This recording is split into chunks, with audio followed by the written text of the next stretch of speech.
अस्सलाम वालेकुम। ऑनलाइन क्लासों में आपका स्वागत है। कल हमने गतिज ऊर्जा और स्थितिज ऊर्जा के बारे में पढ़ा। आज हम पढ़ते हैं कुल ऊर्जा या यांत्रिक ऊर्जा के बारे में। कुल ऊर्जा या यांत्रिक ऊर्जा क्या होती है?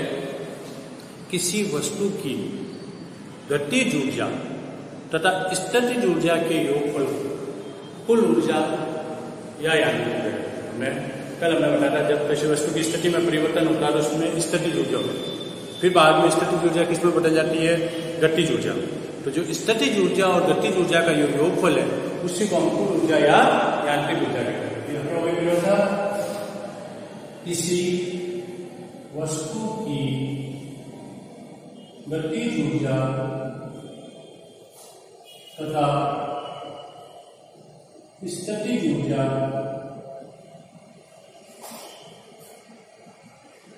के योगफल को कुल ऊर्जा या यांत्रिक ऊर्जा कहते हैं। किसी वस्तु की गतिज ऊर्जा तथा स्थितिज ऊर्जा के योगफल को कुल ऊर्जा या यांत्रिक ऊर्जा कहते हैं। कुल ऊर्जा या यांत्रिक ऊर्जा बराबर गतिज ऊर्जा प्लस स्थितिज ऊर्जा। कुल ऊर्जा बराबर क्या होगी? गतिज ऊर्जा प्लस स्थितिज ऊर्जा होती है। ठीक है, तो कुल ऊर्जा क्या होगी? किसी भी वस्तु की गतिज ऊर्जा तथा स्थितिज ऊर्जा का योगफल जो होता है वही कुल ऊर्जा। अगला है यांत्रिक ऊर्जा संरक्षण का नियम।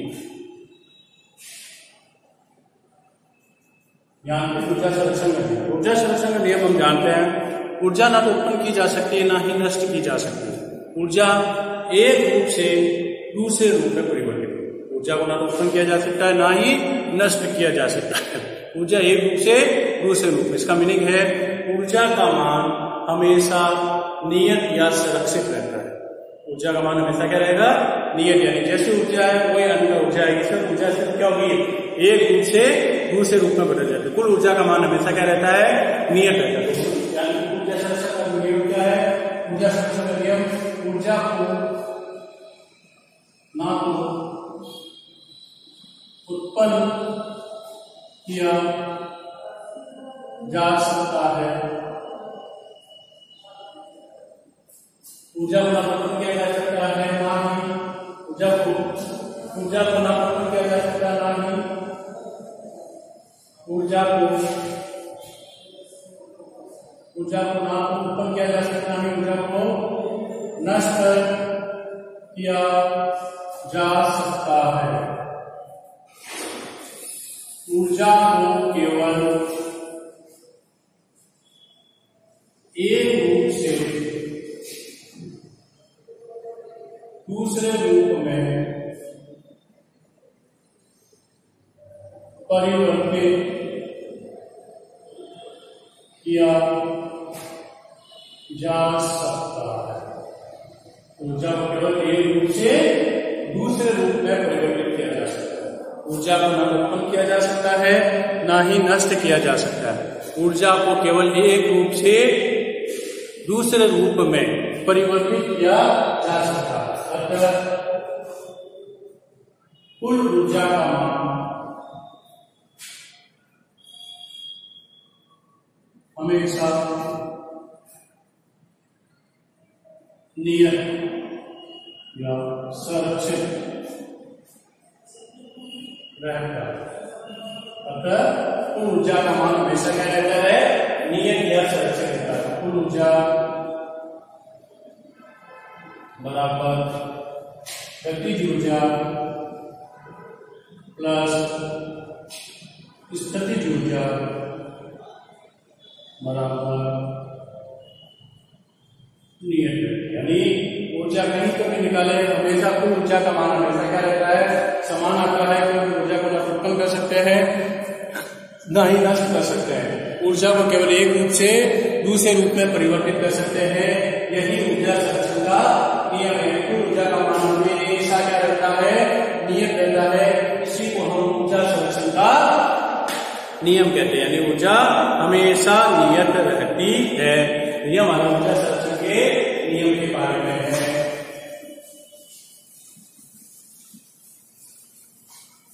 अब हमारा अगला टॉपिक आएगा, इसमें एक हम सब उदाहरण देखेंगे, एक सवाल के रूप में करके हम शो करेंगे कि कुल ऊर्जा का मान हमेशा क्या रहता है, नियत रहता है। कुल ऊर्जा का मान क्या रहता है, नियत रहता है। तो हम एक उदाहरण देखते हैं, उस उदाहरण की सहायता से समझते हैं कि कुल ऊर्जा का मान हमेशा क्या रहता है, नियत रहता है।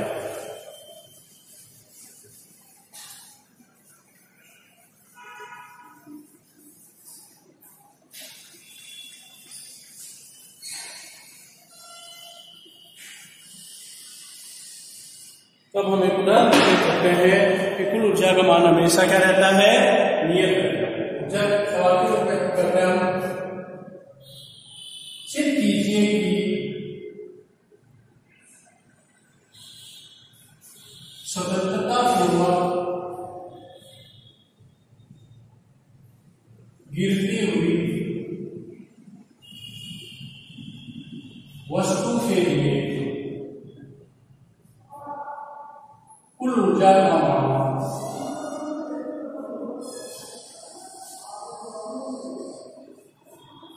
सिद्ध कीजिए कि स्वतंत्रतापूर्वक गिरती हुई वस्तु के लिए कुल ऊर्जा का मान हमेशा नियत रहता है।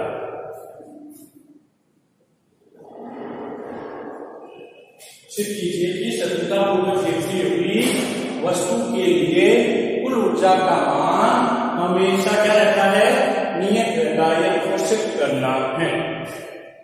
तो इसको कैसे सिद्ध करें? ये कोई एम, ये पृथ्वी की सतह है, पृथ्वी की सतह। इस पृथ्वी की सतह से हम एक वस्तु को, वस्तु को पृथ्वी की सतह से ऊंचाई पर ले गए। ऊंचाई क्या होगी, माना एन परमाणु की वस्तु है जिसको पृथ्वी की सतह से एन ऊंचाई पर हम जानते हैं, और जिसका यहाँ पर ये स्थिर है, जिसका प्रारंभिक वेग 0। तो आप पहले एक गति पर कुल ऊर्जा निकालते हैं। तो कुल ऊर्जा निकालने के लिए किस किस का मान निकाला जाता है, गतिज ऊर्जा का और स्थितिज ऊर्जा। क्या किया हमने दोनों ऐसे को माना एन द्रव्यमान की वस्तु को पृथ्वी की सतह से एच ऊंचाई पर, माना द्रव्यमान वस्तु पृथ्वी की सतह से एच ऊंचाई पर स्थित है, जिसका प्रारंभिक वेग u बराबर 0 हो, जिसका प्रारंभिक वेग u बराबर 0। और मैं पहले स्थिति 1 पर बताऊं। हम तीनों स्थिति निकालेंगे, एक तीन स्थिति निकालेंगे। अगर तीनों स्थितियों पर कुल ऊर्जा का मान समान आ रहा है तो इसका मान मीनिंग होगा कि ऊर्जा का मान नियत है। ठीक है, तो स्थिति 1 पर प्रारंभिक वेग 0 है, तो गतिज ऊर्जा हम जानते हैं 1/2 द्रव्यमान वेग का स्क्वायर होता है। वेग 0 है, इसका मीनिंग क्या हो गया, जो गतिज ऊर्जा है वो तो होगी 0। और स्थितिज ऊर्जा कल हमने निकाला, पृथ्वी की सतह से एच ऊंचाई पर किसी वस्तु को ले जाते हैं, स्थितिज ऊर्जा होती है mgh। क्या होती है स्थितिज ऊर्जा, mgh। मतलब कुल ऊर्जा बराबर गतिज ऊर्जा प्लस स्थितिज ऊर्जा। कुल ऊर्जा बराबर गतिज ऊर्जा 0 है, स्थितिज ऊर्जा mgh है। कुल ऊर्जा आ रही है वो आ गई हमारी mg, ये तो आ गई हमारी एज। कहां पर आ गई? एज। अब एज प्रति यानी ये वस्तु की सतह को हम यहां से वस्तु को यहां पर ले गए। अब यहां से इस वस्तु को स्वतंत्रतापूर्वक छोड़े ऊपर से, तो मैं इस वस्तु को स्वतंत्रतापूर्वक छोड़कर ये वस्तु माना बी स्थिति मानी। कौन सी स्थिति मानी? बी। और मैं मान रहा हूं ये जो दूरी है वो x है। अब तीन स्थिति अलग अलग ले रहे हैं, इसलिए हमने वस्तु को स्वतंत्रतापूर्वक छोड़ा और वस्तु x दूरी तय करके बी स्थिति में आ गई। कहां पर आ गई? बी स्थिति में। और ये दूरी अपनी क्यों जाएगी? ये दूरी यहां से यहां तक h है, ठीक है, और ये दूरी यहां से यहां तक की दूरी तो क्या थी आपकी? h थी। और ये दूरी x है, तो ये कितनी बचेगी? h minus x। और h माइनस x होने पर ये वस्तु यहां पर आ गई, ये स्थिति मान लो सी। तो मैं ए बी सी तीनों स्थिति पर क्या निकालना चाहता हूं? ऊर्जा निकालना। तो मैंने स्थिति ए को ले लिया, स्थिति ए का कुल ऊर्जा क्या आई है? mgh है। अब मैं निकालता हूं स्थिति बी।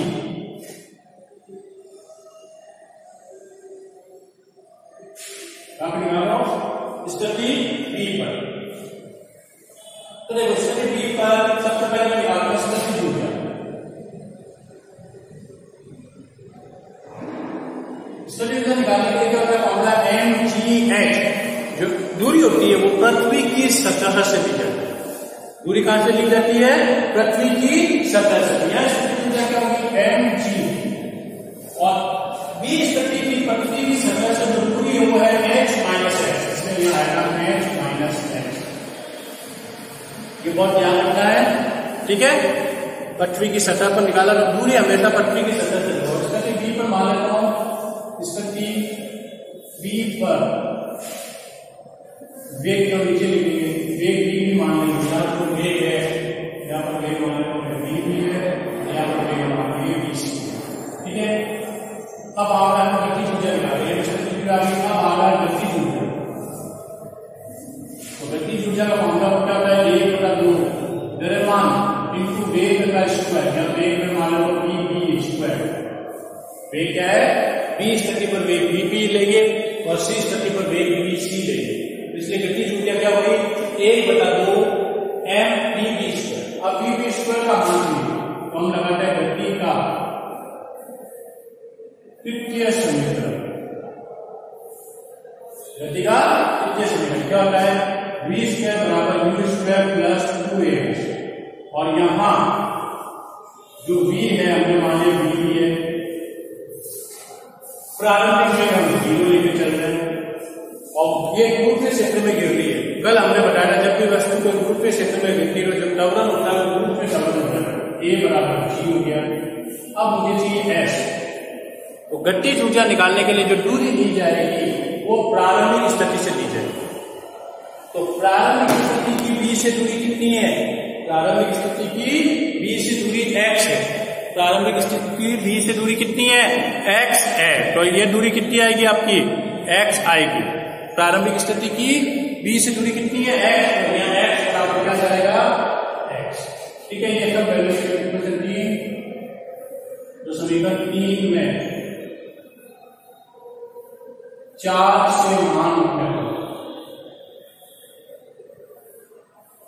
तो क्या जाएगा? bv square u0 2gx। यहां से bv स्क्वायर का मान निकालो। bv स्क्वायर का मान क्या है? 2gx। ये क्वेश्चन नंबर 5। ये वैल्यू अगर को हमारे कहां पे 2 में, समीकरण 2 में 5 से मान उठने तो क्या हो गया? गतिज ऊर्जा बराबर 1/2 m bv स्क्वायर क्या है? 2gx। 2 से 2 कट गया, गतिज ऊर्जा क्या है? गुना करेंगे mgx। एक क्वेश्चन नंबर 6। 6 या भी। अब हमको क्या निकालनी है? कुल ऊर्जा। कुल ऊर्जा बराबर स्थितिज ऊर्जा प्लस गतिज ऊर्जा। कुल ऊर्जा क्या होती है? स्थितिज ऊर्जा प्लस गतिज ऊर्जा होती है। तो कुल ऊर्जा निकाला है, तो कुल ऊर्जा बराबर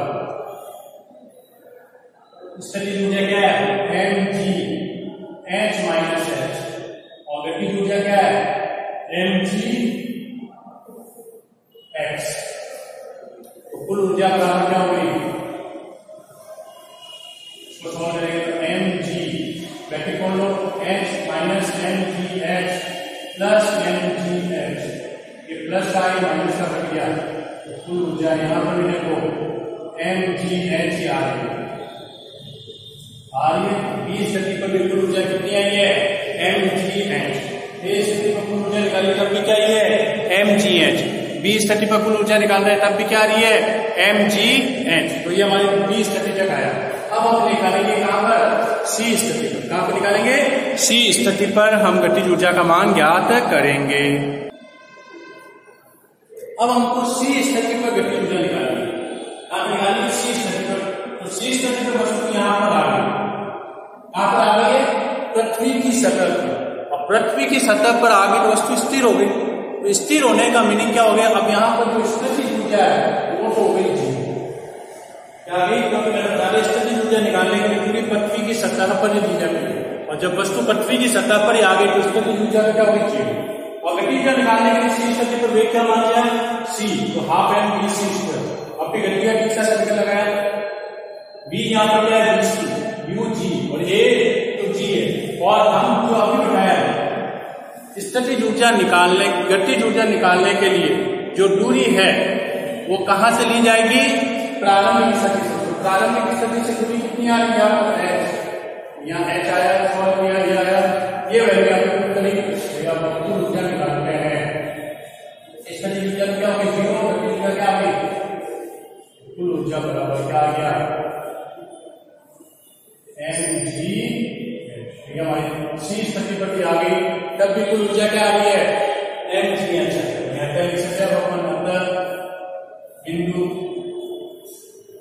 A, B व C पर कुल ऊर्जा का मान समान रहता है। अतः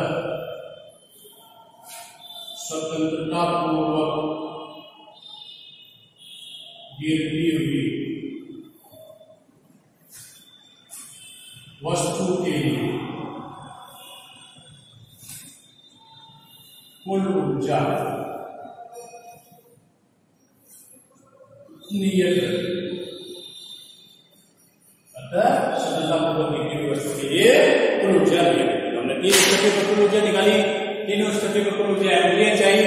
इसकी मीनिंग क्या हुआ कि स्वतंत्रतापूर्वक गिरती हुई वस्तु के लिए कुल ऊर्जा का मान हमेशा क्या रहता है? नियत रहता है। इसमें 2 चीजें ध्यान रखनी है। एक तो जब स्थितिज ऊर्जा निकालते हैं तो जो दूरी लेते हैं वो पृथ्वी की सतह से लेनी है। स्थितिज ऊर्जा निकालते समय दूरी कहां से लेनी है? पृथ्वी की सतह से। और गतिज ऊर्जा निकालने के लिए जो दूरी लेनी है वो प्रारंभिक स्थिति से।